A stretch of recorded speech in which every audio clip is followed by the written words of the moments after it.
The world today is loud. Everywhere you look, something is calling for your attention. Messages, notifications, emails, videos, updates, breaking news. Your phone buzzes before you even open your eyes. Your thoughts scatter before you even begin the day. And yet, within this chaos, there lies a rare and extraordinary skill, one that only a few have learned to master. That skill is deep work.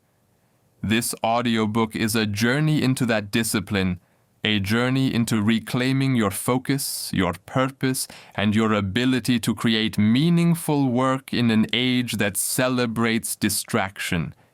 It is based on the powerful book Deep Work by Cal Newport, a work that challenges everything we know about productivity and success. It's not about doing more. It's about doing what truly matters, and doing it with the full force of your attention. Because the truth is this: in a world where most people are busy but not productive, distracted but not fulfilled, the person who learns to go deep becomes unstoppable. This is the path Cal Newport calls the deep life. And today, you are about to learn how to live it. Cal Newport isn't your average productivity coach or motivational speaker. He's a professor of computer science at Georgetown University, a man who studies algorithms by day and human focus by night. But beyond his academic achievements, Newport is a thinker, someone who questions how technology shapes our minds and how we can resist the pull of modern distraction. He graduated from Dartmouth College and earned his PhD from MIT, two of the most demanding environments in the world. Through these experiences, he discovered something profound: that the ability to concentrate deeply was not only essential for mastering complex ideas, but was also the secret to standing out in any field. Cal Newport's philosophy is simple but radical. You do not need to be everywhere. You do not need to be constantly available. You only need to focus deeply and deliberately on the things that truly matter. He doesn't use social media. He doesn't chase attention. He builds value through clarity, purpose, and discipline. And that, in essence, is what deep work is all about. The purpose of the book: Cal Newport wrote Deep Work as both a warning and a guide. A warning, because distraction has become the silent killer of creativity. And a guide, because the way out is not through doing more, but through doing better. In the modern world, our ability to focus is under attack. From the moment we wake up to the moment we go to sleep, our attention is scattered across screens, messages, and endless scrolling. And yet, every great achievement in history, every masterpiece, every invention, every breakthrough was born from depth. From someone who sat down, turned off the noise, and gave their mind fully to one thing. That's the purpose of deep work: to teach you how to rebuild that lost ability, to train your focus like a muscle, and to help you achieve results that ordinary people can't. The definition of deep work: Cal Newport defines deep work as professional activities performed in a state of distraction-free concentration that push your cognitive capabilities to their limit. These efforts create new value, improve your skill, and are hard to replicate. In simpler terms, deep work means immersing yourself so completely in a task that time disappears. It's when you're writing, studying, designing, coding, or thinking, and everything else fades away. It's the opposite of shallow work, the kind of easy, repetitive, distracted tasks that fill our days but leave us unfulfilled. email, meetings, notifications, multitasking. They give us the illusion of progress, but they rarely move us forward. Newport argues that deep work is becoming rare in our hyper-connected society, and because it's rare, it's becoming more valuable. Those who can do it will thrive. Those who can't will struggle. Part 1. The Idea. Why Deep Work Matters. Chapter 1. Deep Work is Valuable. Narrator. Let's imagine two people. The first spends the entire day jumping between emails, Slack messages, and half-finished tasks. The second spends 4 hours in absolute focus, working on one demanding project. Who achieves more?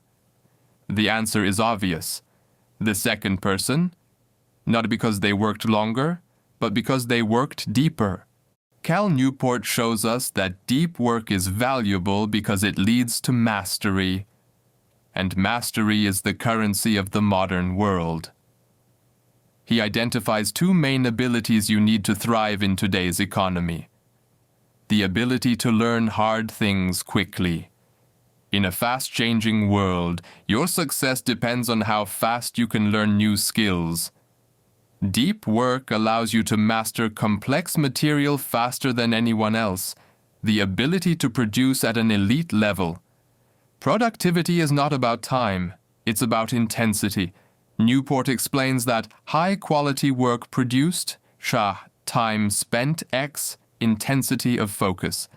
That's why a few hours of deep concentration can outperform days of scattered effort. Deep work is the key to becoming exceptional in any field, from art to business to science. Chapter 2. Deep work is rare. Narrator, think about your daily life. How often are you truly focused, uninterrupted, fully present, and lost in the flow of your work? For most people, it's rare. Distraction has become the default state of our generation. We check our phones every few minutes. We respond instantly to every message. We switch between tasks like we're afraid of silence. Newport calls this the culture of connectivity. It's a world where busyness is mistaken for productivity, and being online is confused with being effective. Companies praise employees who are responsive, always reachable, always replying. But this culture rewards the wrong behavior. It values speed over depth, reaction over creation. In truth, the most valuable people in any organization are not those who reply fastest, but those who think deepest. As deep work becomes rarer, its value skyrockets, and those who cultivate it will have an enormous competitive edge because they will be able to think, solve, and create at a level others can't reach. Chapter 3.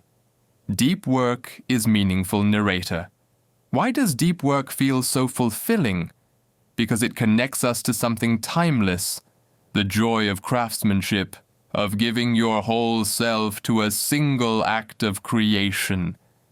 When you are deeply focused, you're not distracted by noise or comparison, you're simply doing the work. You're absorbed, alive, and in flow. Cal Newport links deep work directly to this experience. Deep work gives your days meaning. Shallow work fills time. Deep work fills your soul. Newport argues that the satisfaction that comes from deep focus isn't just psychological, it's spiritual. It gives you the sense that what you're doing matters. And when your work feels meaningful, life itself feels more purposeful. He writes, "A deep life is a good life." In that one sentence lies the essence of this book. When you cultivate depth in your work, your habits, your relationships, you live deliberately. And a deliberate life is a fulfilling life. The Deep Work Hypothesis. By the end of the first part of the book, Newport presents his central thesis. what he calls the deep work hypothesis. The ability to perform deep work is becoming increasingly rare at exactly the same time it is becoming increasingly valuable. As a consequence, the few who cultivate this skill and then make it the core of their working life will thrive. Let that sink in. In a distracted world, focus is your superpower. It's the difference between average and exceptional, between noise and impact, between being busy and being brilliant. Part 2. The rules. How to cultivate deep work. Now that we understand why deep work matters, Newport teaches us how to build it into our lives. He outlines 4 powerful rules, a roadmap for focus, discipline, and mastery. We'll explore each one in depth. Rule number 1. Work deeply. Narrator. Deep work doesn't just happen. It must be designed. Your mind is wired for distraction. Your environment must be structured for focus. Cal Newport offers several practical strategies to help you cultivate this discipline. 1. Choose your deep work philosophy. There's no one-size-fits-all approach. Newport identifies 4 philosophies of deep work. The monastic philosophy. Eliminate all distractions like a monk. Example, a writer who cuts off all communication to focus on their craft. It's extreme, but effective. The bimodal philosophy. Divide your time between deep and shallow modes. Example, spending a few weeks in solitude to create, then returning to normal life. The rhythmic philosophy. Build deep work into your daily routine. For example, working deeply from 7 a.m. to 10 a.m. every morning, no exceptions. The journalistic philosophy. Fit deep work wherever possible. Journalists learn to focus intensely, even in chaos. A useful model for busy lives. Each philosophy works if you commit. The point is not which one you choose, it's that you choose something. 2. Ritualize your work. You can't rely on willpower alone. You need rituals that train your brain to enter deep focus automatically. Set a clear time and place. Use the same tools. Begin with the same routine, like a pre-game ritual before battle. These habits tell your brain, now it's time to go deep. 3. Make grand gestures. Sometimes dramatic action inspires deeper focus. J.K. Rowling famously booked a luxury hotel to finish Harry Potter and the Deathly Hallows. By changing her environment, she sent a clear signal to her mind. This matters. You don't need a hotel. It could be as simple as clearing your desk, turning off your Wi-Fi, or declaring a 48-hour creative retreat. The gesture matters because it breaks routine, and routine kills depth. To truly embrace deep work, you must treat your focus as a sacred space, a temple where only your best efforts belong. Distraction is the enemy of greatness, and the only way to defeat it is through design, by shaping your environment, your mindset, and your habits. Let's go further into the practices Cal Newport gives us to work deeply. 4. Don't work alone. Collaborate intentionally. Many people believe that deep work means isolation, but Cal Newport reminds us that collaboration, when structured intentionally, can amplify depth. He gives the example of the Bell Lab scientists, a group whose innovations shaped the modern world. Their building was designed for deep work and creative encounters, long hallways, secluded labs, quiet spaces, and spontaneous interactions. When people with deep focus collaborate intentionally, sparks fly. But when you let interruptions and noise dominate your environment, creativity dies. So, surround yourself with people who respect focus. Build a community that values silence, concentration, and creative excellence. 5. Execute like a business. Deep work requires discipline, not just inspiration.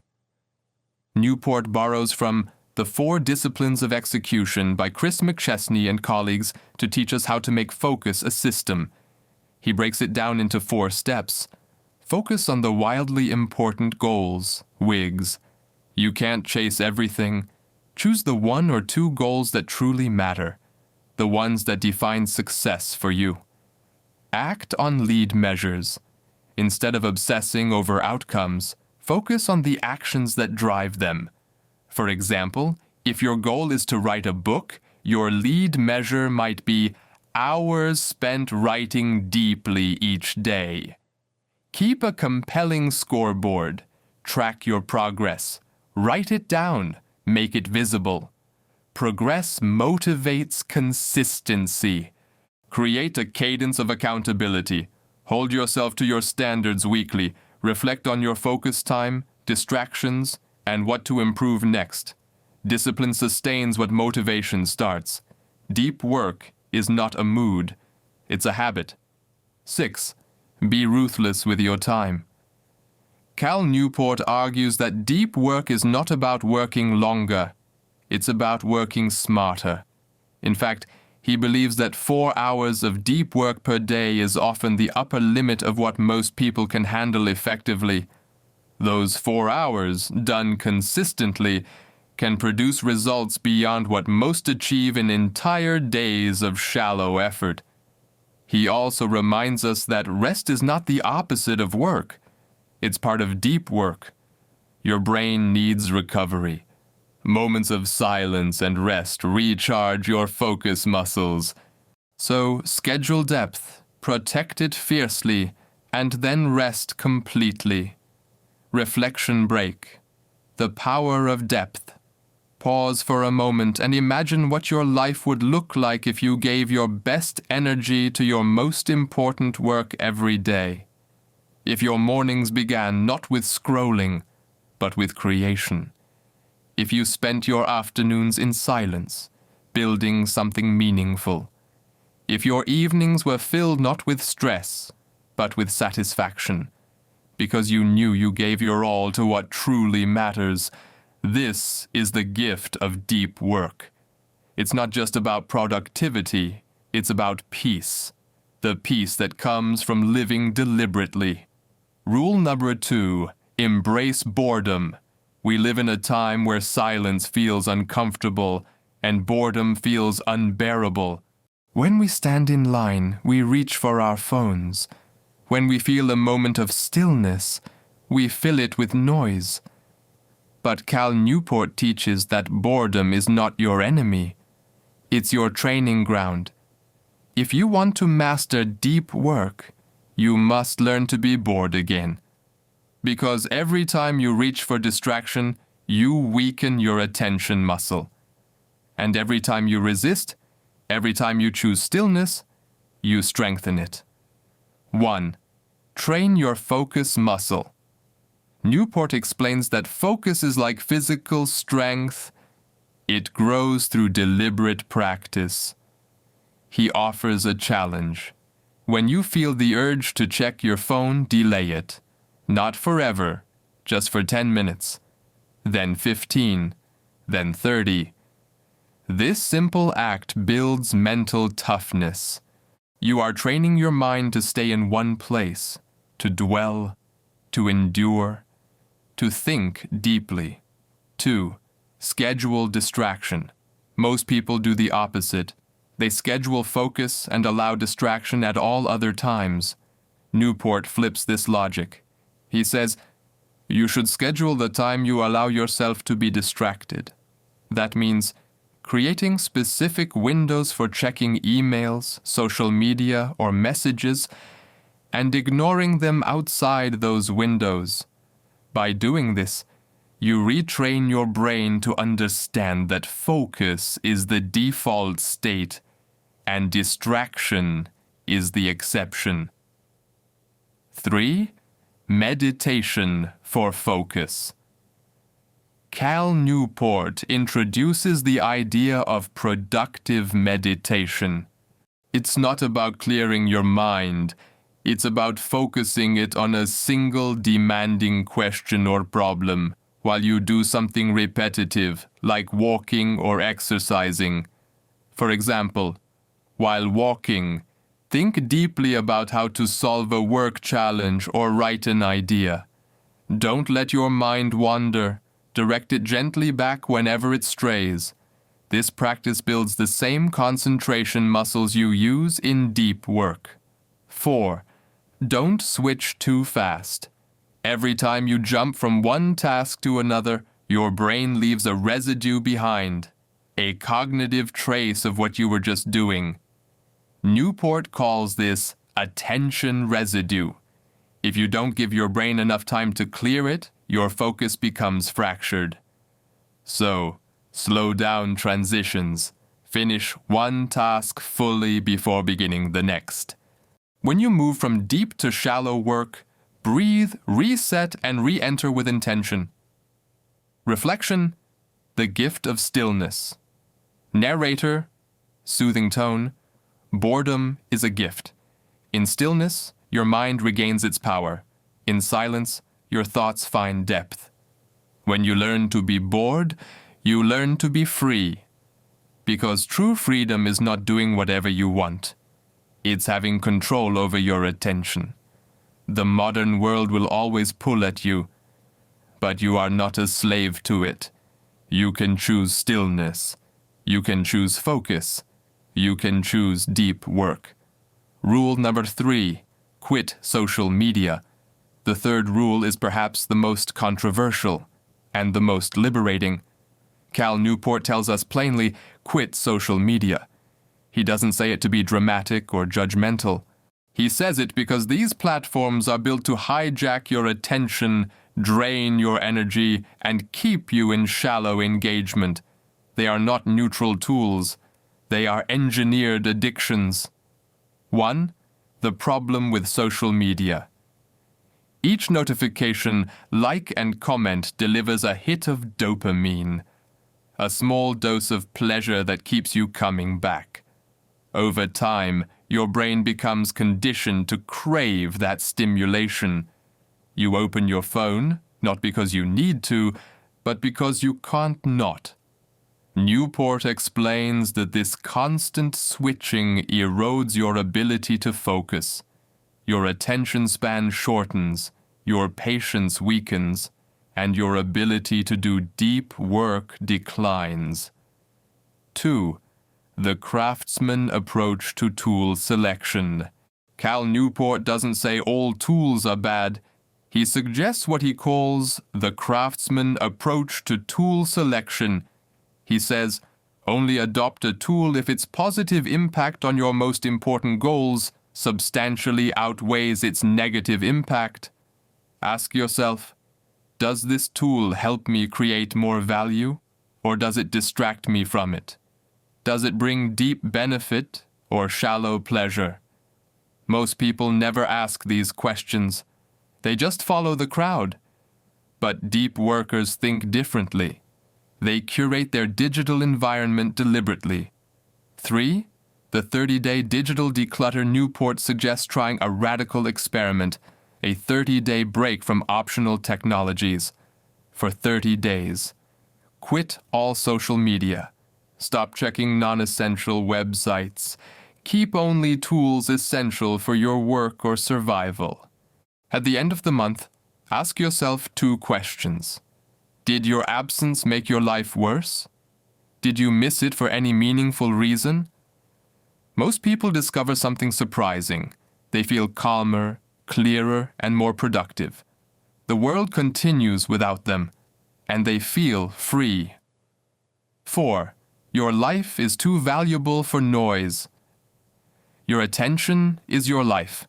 Every time you give it away to meaningless scrolling, you are trading your potential for entertainment. Cal Newport reminds us, you don't owe the world your availability. You owe yourself your focus. When you quit social media, even partially, you regain something priceless. your ability to think deeply, love fully, and live deliberately. Reflection, the courage to disconnect. Disconnection is not isolation, it's clarity. When you unplug from noise, you plug into purpose. When you silence the world, you can finally hear your own thoughts. You can't create great work if your mind is fragmented. You can't build greatness if your focus belongs to algorithms. You were made for something deeper, for creation, not consumption. So, take your power back. Choose depth over distraction. Rule number 4, drain the shallows. The 4th rule is about time and how to reclaim it from the shallow chaos that consumes it. Shallow work isn't evil. It's just limited. Emails, calls, meetings, paperwork, these are necessary, but they must never dominate your day. If you don't control your schedule, the shallow will flood it.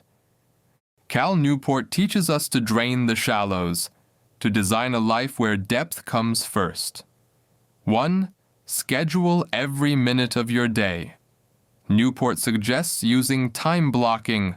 Plan your day hour by hour, not to trap yourself but to guide your energy.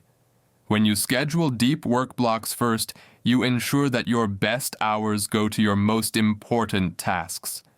You can adjust during the day, but never drift. Without a plan, you fall into the current of shallow work. With a plan, you swim toward purpose. 2. Quantify the depth of every task. Ask yourself, how long would it take to train someone else to do this? If the answer is short, it's shallow. If it requires unique skill and focus, it's deep. Spend most of your energy on the tasks that require your best self, and automate, delegate, or minimize the rest. 3. Say no more.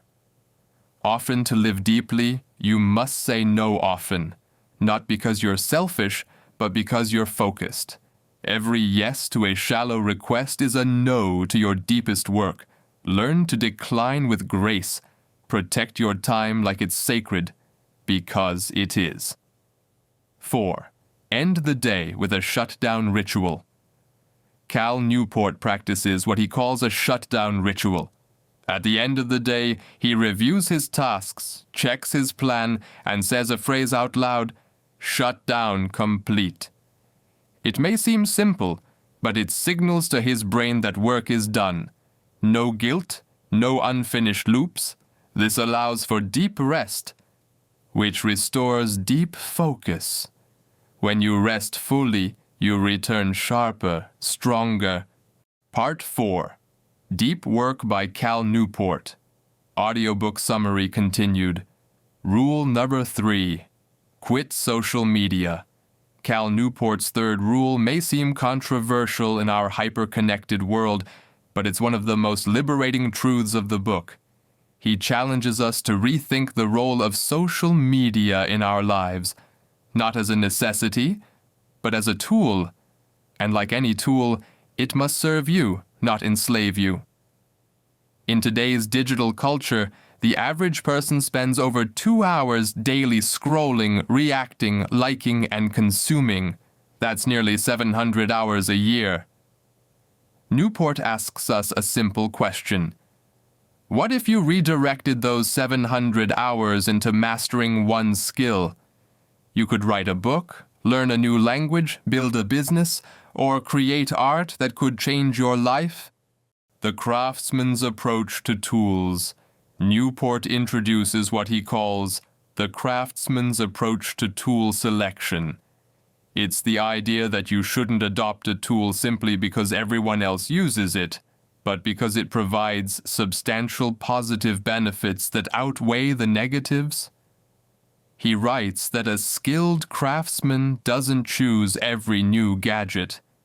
They select the few tools that allow them to create their best work. A writer may need a simple word processor and a notebook, not endless platforms for sharing progress. A coder might benefit from Stack Overflow, but not from Twitter debates. Your worth, Newport reminds us, is not measured by your online visibility, but by the quality and rarity of what you produce. To apply this rule, Newport suggests a 30-day social media fast. During this time, you completely abstain from any non-essential social platforms. You observe how it affects your focus, creativity, and anxiety levels. At the end of the fast, you ask yourself, did my professional or personal life suffer because I was gone?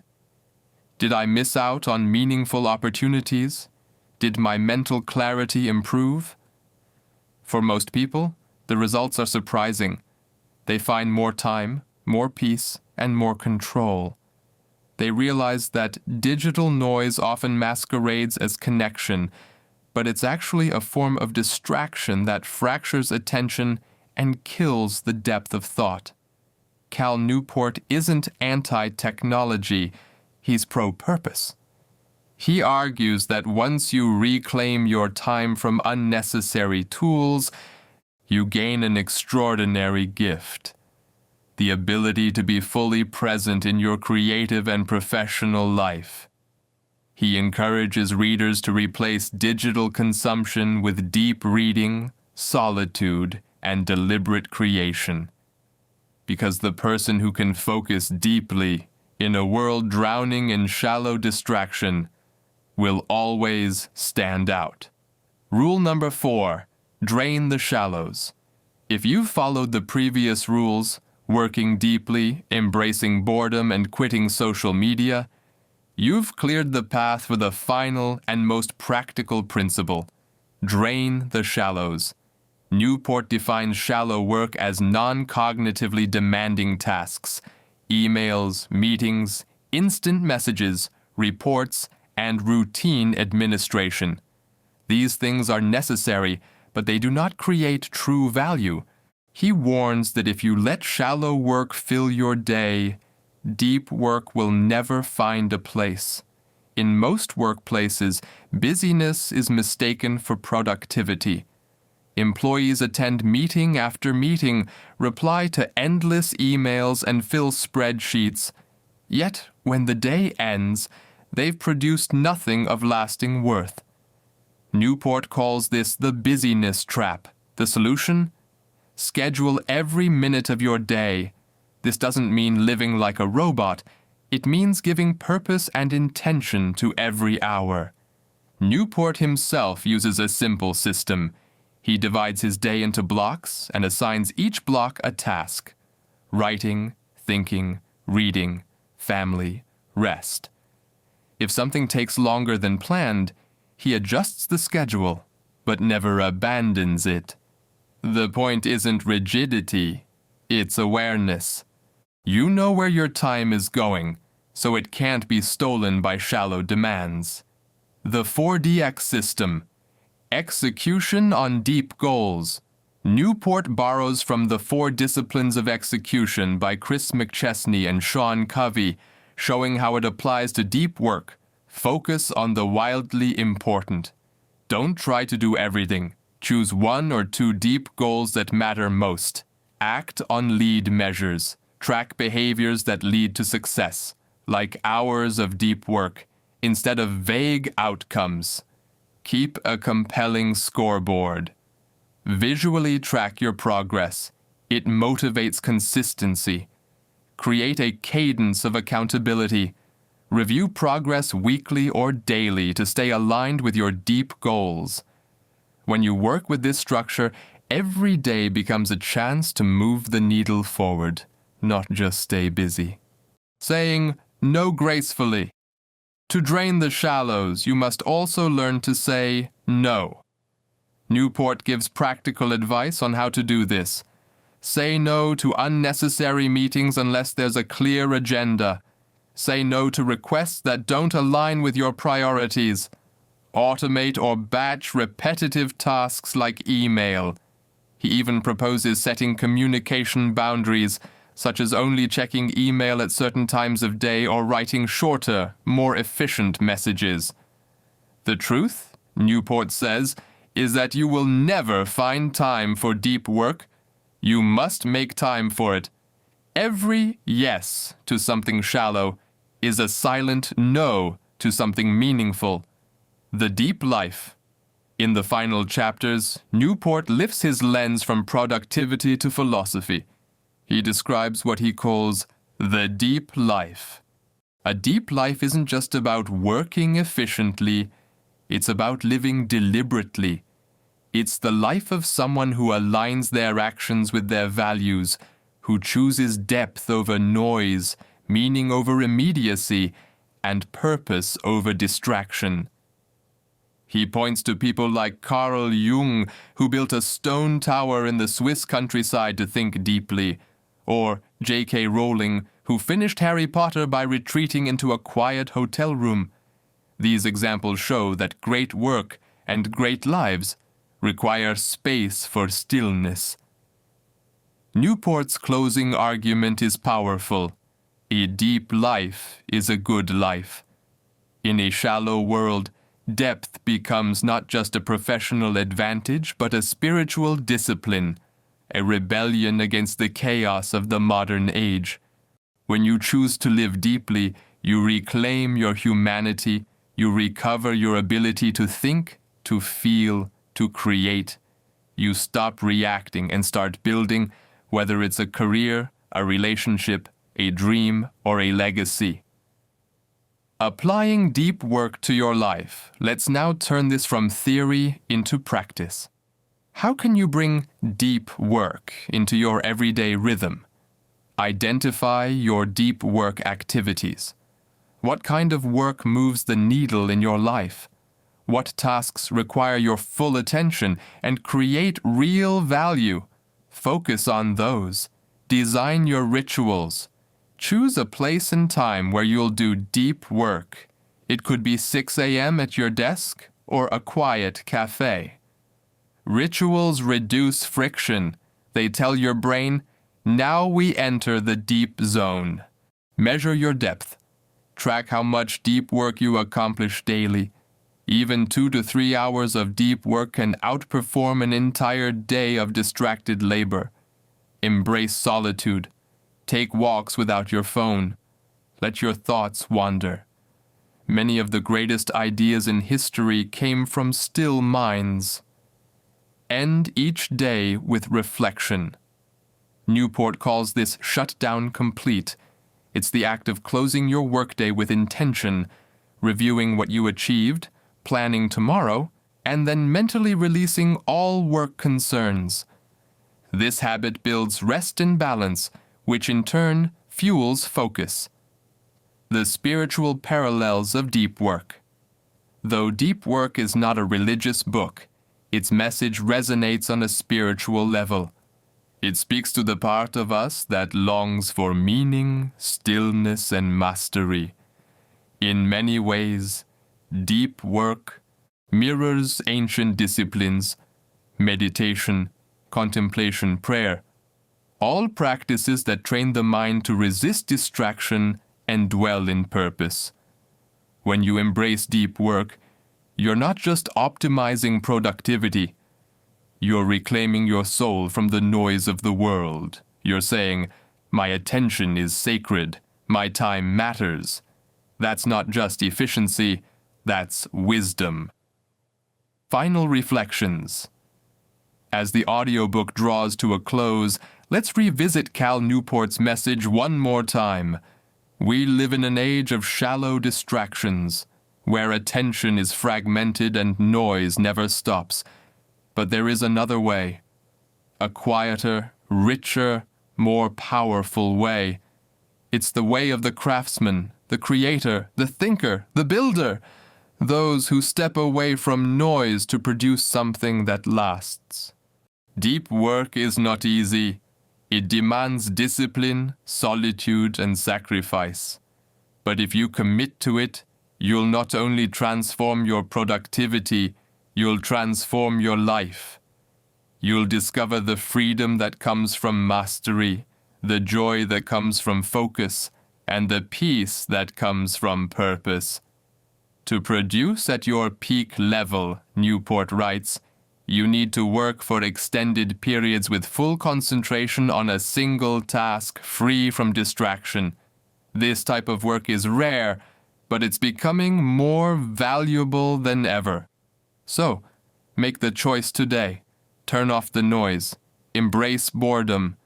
Quit distractions. Drain the shallows. And step boldly into the deep. Because the world doesn't need more noise. It needs more depth. It needs your deep work.